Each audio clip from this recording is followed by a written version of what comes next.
കൃഷ്ണ ഗുരുവായൂരപ്പ ശരണം. ഗുരുവായൂരപ്പൻ്റെ ഉച്ചപൂജയും കളഭാലങ്കാരമൊക്കെ കഴിഞ്ഞു, നട തുറന്നു. അപ്പോൾ ഗുരുവായൂരപ്പനെ കാണാൻ പോണ്ടേ? എല്ലാവരും വരൂ കേട്ടോ, ഗുരുവായൂരപ്പനെ കാണാം. ഇന്നലെ ഇന്നും നാളെയൊക്കെ സ്റ്റാഫ് ലൈൻ ഇല്ലാത്തതുകൊണ്ട് അതിൻ്റെ ബുദ്ധിമുട്ടൊക്കെയാണ്. അപ്പോൾ ജനറൽ ക്യൂവിൽ ആളുകൾ കുറവ് തന്നെയാണ്. അപ്പോൾ ഇനിയിപ്പോൾ തിരക്ക് തന്നെയാവും. നാളെയൊക്കെ പിന്നെ പറയാനില്ല. എന്തായാലും നമുക്ക് തൊഴാനായിട്ട് പോവാം. ആദ്യം തന്നെ കിഴക്കേ നടയിൽ മഞ്ജുളാലിനെ വന്നൊന്ന് പ്രദർശനം ചെയ്യുമ്പോൾ ആ വെങ്കല ഗരുഡ ശില്പവും അതേപോലെ കുചേലൻ്റെ ശില്പമൊക്കെ കണ്ട് തൊഴുത് നമ്മൾ നേരെ അത്തിമര ഗണപതി ക്ഷേത്രത്തിൽ വന്ന് ഗണേശനെ കണ്ട് തൊഴാം. അത് കഴിഞ്ഞ് നേരെ നമ്മൾ വന്ന് ആ ഗോപുരവാതിൽ കടന്നകത്തേക്ക് വരിക. അപ്പോൾ കൊടിമരവും അതേപോലെ ഗജരാജൻ കേശവൻ്റെ 2 കൊമ്പുകളും നടുക്കുള്ള ലക്ഷ്മി ദേവിയൊക്കെ കണ്ട് തൊഴുത് നമ്മൾ വാതിൽപ്പടി കയറുക. വാതിൽപ്പടി കയറുമ്പോൾ ഇടതുവശത്തെ മേൽപ്പത്തൂരിൻ്റെ പീഠവും കെടാവിളക്കൊക്കെ കാണാം. അതൊക്കെ കണ്ട് തൊഴുത് നമ്മൾ നേരെ ഭഗവാന്റെ ശ്രീലകത്തേക്ക് നോക്കുകയാണ്. ശ്രീലകത്തേക്ക് ഇങ്ങനെ നോക്കുമ്പോൾ ഉണ്ണിയുടെ കാൽപാദങ്ങൾ കാണാണ്ട്, കാൽത്തളകൾ കാണാണ്ട് അങ്ങനെ മുകളിലേക്ക് നോക്കിയാൽ വട്ടുകോണമൊക്കെ കൊടുത്ത് അങ്ങനെ മുകളിൽ അരമണി കിങ്ങിണിയൊക്കെ ഉണ്ട് ചാർത്തിയിട്ട്. കാലിങ്ങനെ പിണച്ചു വെച്ചിട്ടുണ്ട്. 2 കൈ കൊണ്ടും പൊന്നോടക്കുഴൽ വായിക്കുക കേട്ടോ. വേണുഗോപാലനായിട്ടാണ് ഇന്നത്തെ മുരളീധരനായിട്ടുള്ള ആ ഒരു കാഴ്ചയാണ്. അപ്പോൾ എല്ലാവരും ഭഗവാനെ കണ്ടോളും. അങ്ങനെ ആ കഴുത്തിൽ ഒരു മാങ്ങാമാല, ഒരു പതക്കം പോലത്തെ മാല, ഒരു വളയം പോലത്തെ മാല, തിരുനെറ്റിയിലൊരു ഗോപി തിലകം വെച്ചിട്ടുണ്ട്, പീലിത്തിരുമുടി ചാർത്തിയിട്ടുണ്ട്, പൊന്നിൻ്റെ കിരീടം ചാർത്തി തിരുമുടി മാലകൾ ചാർത്തിയിട്ടുണ്ട്. 3 തിരുമുടി മാലകളുണ്ട്, തെച്ചിയും തുളസിയും വെളുത്ത പൂവായിട്ടുള്ളത്. അതേപോലെ ഉണ്ടമാല ഒരെണ്ണമാണ്, അതും തെച്ചി തുളസി വെളുത്ത പൂവൊക്കെ ഇട്ട്. പിന്നെ മുകളിൽ വിധാനമായിട്ട് 4-5 ഉണ്ടമാലകളുണ്ട്. അപ്പോൾ എല്ലാവരും ഭഗവാന്റെ ശ്രീലകത്തേക്ക് നോക്കിയിട്ട് സോപാനപ്പടിയിൽ നിന്ന് തൊഴുകയാണെന്ന് അങ്ങനെ മനസ്സുകൊണ്ട് വിചാരിച്ചോളൂ. ഭഗവാനെ കണ്ട് തൊഴുകയാണെന്ന്. ഇന്നിപ്പോൾ മേടം 1-ാം തീയതിയാണ്, മേടപ്പുലരി. ശരിക്കും വിഷു ആവേണ്ടതായിരുന്നു. ഇപ്പം എന്തായാലും നാളെയാണ് വിഷു, സംക്രമമുള്ള കാരണം. അപ്പം എന്തായാലും നാളെ നമുക്ക് തൊഴണം. അപ്പം എന്തായാലും നന്നായിട്ട് പ്രാർത്ഥിച്ചോളൂ, ആ ഗുരുവായൂരപ്പൻ്റെ അനുഗ്രഹം കിട്ടട്ടെ. അത് കഴിഞ്ഞ് സോപാനപ്പടിയിൽ നിന്ന് ഇറങ്ങി അഗ്നികോണിലുള്ള ബലിക്കല്ലും അതേപോലെ തിടപ്പള്ളിയൊക്കെ തൊഴുത്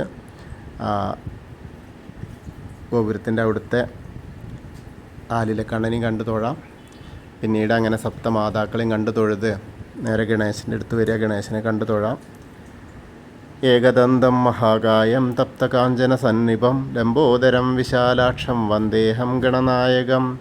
അത് കഴിഞ്ഞ് സരസ്വതി അറിയിക്ക് നോക്കുക, സരസ്വതി ദേവിനെ കാണാം. സരസ്വതി നമസ്തുഭ്യം വരദേ കാമരൂപിണി വിദ്യാരംഭം കരിഷ്യാമി സിദ്ധിർഭവതു മേ സദാ. അത് കഴിഞ്ഞ് അവിടുന്ന് ഇങ്ങനെ വരുമ്പോൾ മത്സ്യം, കൂർമ്മ, വരാഹം, നരസിംഹം വരെയുള്ള രൂപങ്ങളൊക്കെ കണ്ടു തൊഴാം.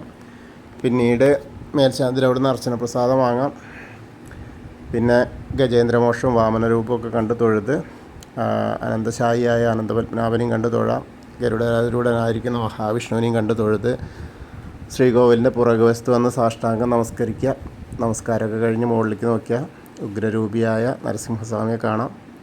പിന്നീട് വരുമ്പോൾ ബാക്കിയുള്ള ദശാവതാര വിഗ്രഹങ്ങൾ ശ്രീരാമചന്ദ്രൻ, ബലരാമൻ, ഭാർഗവരാമൻ, ശ്രീകൃഷ്ണൻ ഒക്കെ കണ്ടു തൊഴാം. മുരുകനെയും കണ്ടു തൊഴാം. പിന്നീട് അങ്ങനെ ഹനുമാൻ സ്വാമീനെ കണ്ടു തൊഴാനായിട്ട് വരാം. ഹനുമാൻ സ്വാമിയെ കണ്ടു തൊഴാം, പ്രാർത്ഥിക്കാം. ത്വമസ്മിൻ കാര്യനിര്യാഗേ പ്രമാണം ഹരിസത്തമ ഹനുമാൻ യജ്ഞമാസ്തായ ദുഃഖക്ഷയകരോ ഭവ മനോജവം മാരുതതുല്യവേഗം ജിതേന്ദ്രിയം ബുദ്ധിമതാം വരിഷ്ഠം വാദാത്മജം വാനരയൂതമുഖ്യം ശ്രീരാമദൂതം ശിരസാ നമാമി. ബുദ്ധിർബലം യശോധൈര്യം നിർഭയത്വം അരോഗത അജാഡ്യം വാക്പടുത്തം ഹനുമസ്മരണാത് ഭവേത്. ഓം നമോ ഭഗവതേ ആഞ്ജനേയായ മഹാബലായ സ്വാഹ. അത് കഴിഞ്ഞാൽ രാധാകൃഷ്ണ വിഗ്രഹവും കാളിയമർദ്ദന രൂപവും വെണ്ണക്കണ്ണനെയൊക്കെ കണ്ട് തൊഴുത് നമ്മൾ ഓവിൻ്റെ അവിടെ വന്ന് പ്രാർത്ഥിക്കാം. പിന്നെ താമരക്കണ്ണനെയും കണ്ട് തൊഴുത് നേരെ കിഴക്ക് വശത്തേക്ക് മുകളിലേക്ക് നോക്കിയാൽ കൊടിമരം കണ്ട് തൊഴാം.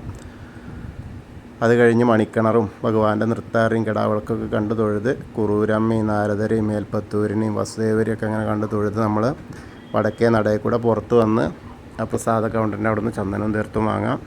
എന്നിട്ട് എടത്തരികത്ത് കാവിലെ ഭഗവതിയെ കാണാനായിട്ട് പോവാം. അങ്ങനെ അമ്മയുടെ മുന്നിലെത്തി അമ്മയെ കണ്ട് തൊഴാം. അമ്മയ്ക്ക് കളഭാലങ്കാരമായിട്ടില്ല, നല്ല ചുവന്ന പട്ടെടുത്ത് നന്നായിട്ടുണ്ട്, ഗോൾഡിൻ്റെ കവറിങ് ആയിട്ടുള്ള നല്ല രസമായിട്ടുണ്ട്. പിന്നെ ധാരാളം മാലകളുണ്ട്. അങ്ങനെയാണ് അമ്മയുടെ രൂപം. അപ്പോൾ നമുക്ക് അമ്മയെ കണ്ട് പ്രാർത്ഥിക്കാം. ധാരാളം പൂക്കളുമുണ്ട്, അതേപോലെ അർച്ചനപ്പൂക്കൾ. അപ്പോൾ നമുക്ക് അമ്മയെ കണ്ട് പ്രാർത്ഥിക്കാം. സർവമംഗളമാംഗല്യേ ശിവേ സർവാർത്ഥസാധികേ ശരണ്യേ ത്രയംബകേ ഗൗരി നാരായണി നമസ്തുതേ. അങ്ങനെ അമ്മയെ കണ്ട് തൊഴുത് നമ്മൾ അവിടുന്ന് പോരുമ്പോൾ കോർണറിലെത്തിയാൽ വടക്ക് പടിഞ്ഞാറ് ഭാഗത്തേക്ക് നോക്കി തിരിഞ്ഞു നിന്ന് മമ്മിയൂരപ്പനെ മനസ്സിൽ വിചാരിക്കുക. മമ്മിയൂർ ക്ഷേത്രത്തിൽ പോയി ദർശനം കിട്ടുന്ന പോലെ സങ്കല്പിച്ച് നമശിവായ നമശിവായ നമശിവായ എന്നുള്ള പഞ്ചാക്ഷരി മന്ത്രം ജപിക്കുക. അപ്പോൾ നമ്മൾ മമ്മിയൂരും പോയിട്ട് ദർശനം കിട്ടിയ പോലെയാവും. അത് കഴിഞ്ഞ് അവിടുന്ന് ഇങ്ങനെ വരുമ്പോൾ കൊടിമരത്തിൻ്റെ അവിടെ ഒന്ന് വീണ്ടും ഭഗവാനെ ഒന്നുകൂടി കണ്ടു തൊഴാം. പിന്നെ കൂത്തമ്പലത്തിലും വന്ന് തൊഴാം. പിന്നെ അയ്യപ്പസ്വാമിയുടെ അടുത്ത് വന്ന് അയ്യപ്പസ്വാമിയെ കണ്ട് തൊഴാം, പ്രാർത്ഥിക്കാം. അയ്യപ്പസ്വാമി ഇന്നിങ്ങനെ ചുവന്ന പട്ട് കൊടുത്തിട്ടുണ്ട്. അതിൻ്റെ മുകളിൽ മഞ്ഞ വേഷ്ടി കെട്ടിയ മാതിരി കെട്ടിയിട്ടുണ്ട്. പിന്നെ ധാരാളം ആഭരണങ്ങളുണ്ട്, കിരീടം വെച്ചിട്ടുണ്ട്. അതേപോലെ പുറകു വശത്ത് വെളുത്ത ആ ഒരു പട്ടിങ്ങനെ ചാർത്തിയിട്ടുണ്ട്. അപ്പോൾ അയ്യപ്പസ്വാമിയെ കണ്ട് പ്രാർത്ഥിക്കാം. ഭൂതനാഥ സദാനന്ദ സർവഭൂതദയാപര രക്ഷ രക്ഷ മഹാബാഹു ശാസ്തേ സ്തുഭ്യം നമോ നമ.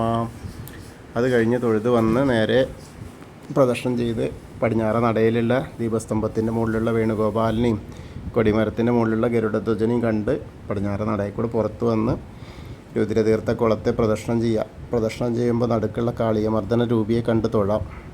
പിന്നീട് അങ്ങനെ അന്നലക്ഷ്മി ഹാളിന് അതിലേ വന്ന നാരായണാലയത്തിൽ കയറാം. അവിടെ കയറുമ്പോൾ ഇടത് വശത്തുള്ള ചില്ലിൻ്റെ കൂട്ടിലുള്ള പൂന്താനം തിരുമേനി പൂജിച്ചിരുന്ന ചെറിയ ഉണ്ണിക്കണ്ണൻ്റെ വിഗ്രഹം കണ്ട് തൊഴാം. അത് കഴിഞ്ഞ് ധാരാളം ഭക്തർ നാമജപം നടത്തണം. അതൊക്കെ കണ്ട് അങ്ങനെ വന്ന് നേരെ ഭഗവതി നടയിലും അത് കഴിഞ്ഞ് തെക്കേ നടയിലുള്ള കൂവളത്തെ ഒന്ന് പ്രദക്ഷിണം ചെയ്യുക. പ്രദക്ഷിണം ചെയ്യുമ്പോൾ മഹാദേവനെയും പാർവതീദേവീനെയൊക്കെ മനസ്സിൽ വിചാരിക്കുക. അപ്പോൾ നമ്മൾ ഇന്നത്തെയും ഗുരുവായൂരപ്പൻ്റെ ഉച്ചപൂജയും കളഭാലങ്കാരമൊക്കെ കണ്ടു തൊഴുതു. എല്ലാവർക്കും ആ ഗുരുവായൂരപ്പൻ്റെ അനുഗ്രഹം ലഭിക്കും. കൃഷ്ണായ വാസുദേവായ ഹരയേ പരമാത്മനി പ്രണതക്ലേശനാശായ ഗോവിന്ദായ നമോ നമഃ. ഹരേ കൃഷ്ണ. ഗുരുവായൂരപ്പാ ശരണം. അതുപോലെ എല്ലാവർക്കും വിഷു ആശംസകൾ. വിഷുദിനത്തിലെ ഗുരുവായൂരപ്പനെ കണി കാണാൻ കഴിയട്ടെ എല്ലാവർക്കും. പറ്റാത്തവരൊക്കെ അവനവൻ്റെ വീട്ടിലൊക്കെ കാണുക. അടുത്തുള്ള അമ്പലങ്ങളിൽ പോയിട്ട് ഭഗവാനെ കൺകുളിർക്ക് കാണുക. എല്ലാവർക്കും ഗുരുവായൂരപ്പൻ്റെ അനുഗ്രഹം വിഷുക്കണി കാണാനും ഒക്കെ ആയിട്ട് കിട്ടട്ടെ. ഹരേ കൃഷ്ണ.